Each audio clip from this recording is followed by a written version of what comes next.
A paz do Senhor, eu sou o pastor Davi, você está no canal Bíblia Transparente. Estamos agora dando sequência à aula sobre a história da igreja e estamos entrando nos méritos sobre as interpretações da reforma.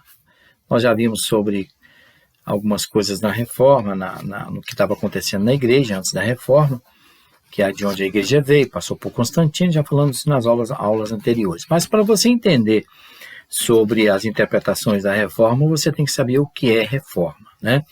A reforma iniciou em 31 de outubro em 1517. Essa reforma foi quando Lutero protestou ali com as suas 95 teses contra a Igreja Católica, o sistema católico, o sistema romanista que estava ali com seu papado, as suas corrupções, as suas confusões, as suas indulgências, as suas explorações, a sua manipulação do leigo, né? Manipulação do leigo, e ele vai na igreja da cidade alemã, em Wittenberg, e põe as suas 95 teses ali naquela porta daquela igreja, dizendo: eu não concordo com isso que está acontecendo. Houve da parte de Lutero uma atitude de dizer o seguinte: olha, eu estou protestando com isso. Essas 95 teses, nós podemos dizer assim, 95 proposições para serem debatidas. Vamos sentar e vamos conversar, esse negócio aí está errado. As indulgências estão erradas, a venda de salvação está errada, as cartas do Papa para salvação, tirar do purgatório e levar o homem ao céu está errado, a compra de salvação, lote no céu, casa no céu está errada. Né? Isso tudo Lutero combateu. Engraçado, depois de 500 e tantos anos depois, nós estamos vendo isso aí agora, né? Vendo gente vendendo tijolinho de cá para ter a casa própria, pisando em cima da Bíblia para ter caminhada diante de Deus, vendendo óleo, água do Jordão, rosa ungida, chave da casa própria, mais o que? Mais o que vende aí? Cajado ungido de Arão, e aí fazendo essas... Mesma coisa. Não aprendeu nada, não entendeu nada. Então Lutero brigou muito com isso, 1517, e o foco de Lutero principal foi debater alguns pontos, mas vários pontos principais do Lutero ele estava batendo em cima da teologia da doutrina romana, ou seja, pagã, idólatra, carnal, usurpadora. E aí nós vamos titularizando isso aí, colocando um monte de coisa, essa doutrina que só trouxe confusão e problema, né? Então veja bem, os principais pontos dessa reforma, estamos falando sobre reforma, sobretudo sobre a questão sobre a salvação, a fé, né? E ajuda as pessoas que eram menos necessitadas. Se você olhar um pouquinho, andar um pouquinho na história, você vai lá e vê em Atos capítulo 2, que os apóstolos já estavam praticando isso que Lutero estava lutando, que depois que a igreja deu a perseguição e Constantino entrou com aquela situação toda, depois a igreja perdeu e agora tentando reconquistar através da vida de Martim Lutero, ok? E ele disse assim, olha, a salvação ela tem que ser exclusivamente pela fé. Ela não pode ser vinculada a nada, nenhum tipo de campanha, nenhum tipo de indulgência, nenhum tipo de dízimo, nenhum tipo de condicionamento doutrinário, nenhum tipo de ministério. Ela não é vinculada a absolutamente nada, nenhum tipo de revelação, nenhum tipo de quarta dimensão, quinta dimensão. Tem uns pessoal inventando isso aí agora aí, nessas confusões todas aí que estão fazendo, introduzindo goela abaixo do povo aquilo que não está escrito, está dizendo deu certo, então se deu certo, não está escrito, deu certo. Se deu certo, tá bom, tá ótimo, mas não está escrito, tá tudo certo. Não bate em cima da doutrina. Então, Lutero ele veio batendo em cima disso aí, né? E ele foi realmente positivo e definitivo e categórico e teve um posicionamento assim irreversível. Ele disse assim, eu não vou virar, não vou aceitar o que vocês estão querendo. Então ele põe ali as suas 95 teses nessa igreja, em Wittenberg, né, na Alemanha. E ele agora ele vem trazendo uma nova chance de expectativa, porque ele leu Atos 2, ele leu Efésios capítulo 2. Você leu Atos 2, Efésios capítulo 2, ter tudo em comum, repartiam aqueles que não tinham nada, ajudavam as pessoas mesmo que não tinham mais necessidades, os necessitados eram supridos. Isso aí os discípulos se praticaram em Atos capítulo 2. Mas aconteceu que começou a ver hierarquia dentro da igreja. A hierarquia, ela é preciso sim apóstolos, profetas, evangelistas, pastores, doutores, precisa a hierarquia, mas a hierarquia no aspecto de servir, não é para comandar, não. As pessoas equivocaram com isso, colocaram os líderes evangélicos como os intocáveis, os não toqueis os meus ungidos. Vai ler Bíblia, está precisando ler Bíblia. Esse não toquei os meus ungidos é um equívoco terrível e é um chavão que esse pessoal coloca por aí que é antibíblico e não tem nenhum tipo, nada de inspiração de Deus nisso, nada, zero. Ok? Então, dentro disso aí, Lutero agora ele vem da época de 1483 até 1546, foi o período de Lutero, ele lutou por isso, ele pelejou por isso, ele protestou em cima disso, mas ele era um homem católico, ele dava teologia católica e ele leu a palavra e a palavra libertou ele e ele tomou um posicionamento, ok? Isso veio a reforma, tá? Nós vamos falar um pouquinho mais tarde sobre Lutero. Logo depois de Lutero, lá no ano 1509 até 1564, veio Calvino. Veio Calvino aproveitando a carona de Lutero nas suas 95 teses, trazendo ali também uma contribuição para a reforma. Nós temos aí os calvinistas hoje, que são os presbiterianos, e os batistas, principalmente os presbiterianos, que são calvinistas e eles batem em cima, defendem realmente a doutrina de Calvino. Eu acho interessante que a reforma não veio para seguir doutrina de Lutero nem doutrina de Calvino. A reforma veio para seguir doutrina bíblica, doutrina bíblica, tá? E engraçado que veio trazendo um monte de teses, um monte de pensamentos, eu acho que deve ser assim, eu acho que deve ser aquilo outro, e nesse interino, nessa parte contemporânea, Martim e Lutero, Martim Lutero e Calvino, os dois, 1546 e 1509, então os dois ficaram ali naquela parte, de contemporâneos. Calvino vem agora valorizando a sua tese sobre a salvação, predestinação, criou as 5 solas, as 5 teses, a tulipa, 5 pontos calvinistas, nós vamos falar nisso depois eu vou colocar com vocês os 5 pontos arminianistas e os 5 pontos calvinistas. Nós vamos chocar os dois, pôr de encontro um ao outro, que muitos dizem que Armínio ele veio, depois foi considerado como herege e etc, mas ele contribuiu também para a reforma, tá? Mas Calvino ele vem naquela época em que o povo estava fragilizado, o povo veio de uma situação de decepção com o sistema religioso. Nessa decepção com o sistema religioso, o povo fez o quê? Eu vou aderir à doutrina de Calvino, então predestinação, e ele veio ali com os 5 pontos calvinistas, nós vamos falar disso depois. Tá bom? Então, depois de Calvino, de 1564, nós temos de 1497 até 1560, nós temos Philippe Mélanchthon, principal líder, seguidor de Lutero, defendia a doutrina de Lutero. Depois Ulrich Zwingli, que é o reformador da Suíça, que defendia as doutrinas romanas. Olha a bagunça. Tinha a reforma e os contra-reforma. Os que defendiam o catolicismo, aquilo que estava vindo, já estava vindo do seu papado, da região, e agora vem a situação o Zico, ele vem trazendo defendendo isso aí.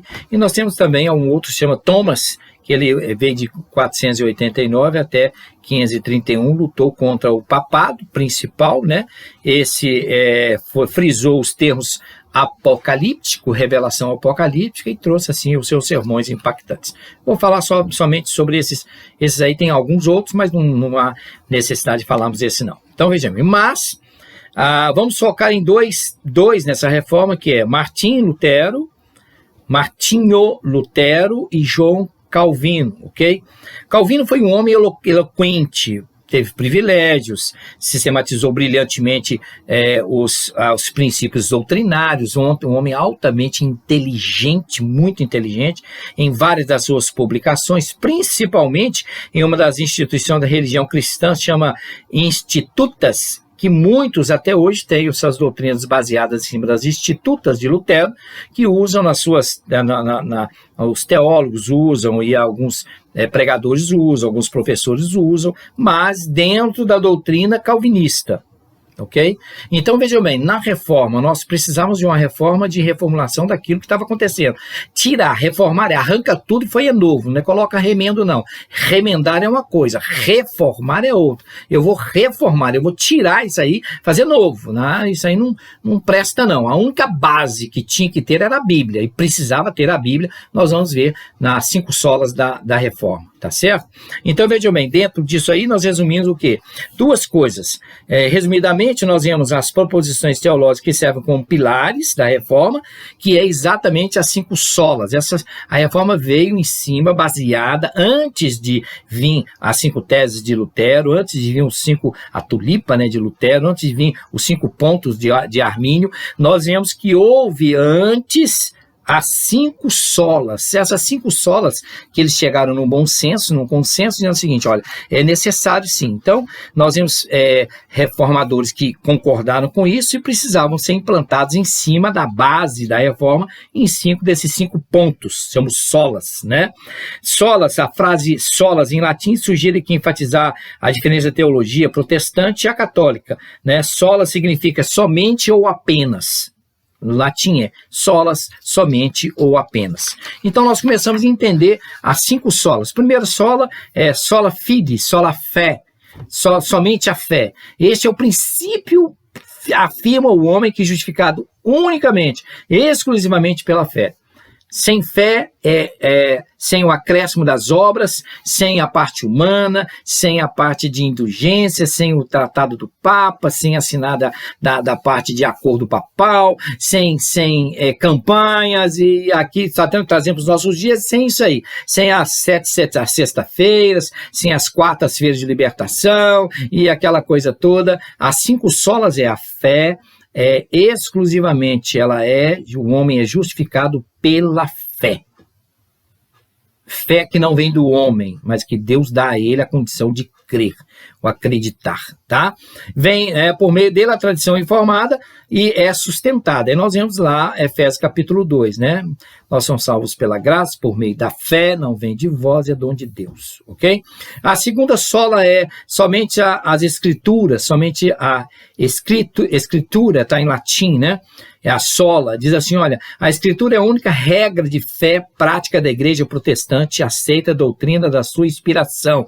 Então a escritura é a única, ela não tem como fugir, está nas solas, está nas 5 solas, lá no início da reforma. Os grandes reformadores, inclusive Calvino, colocou em cima disso aí.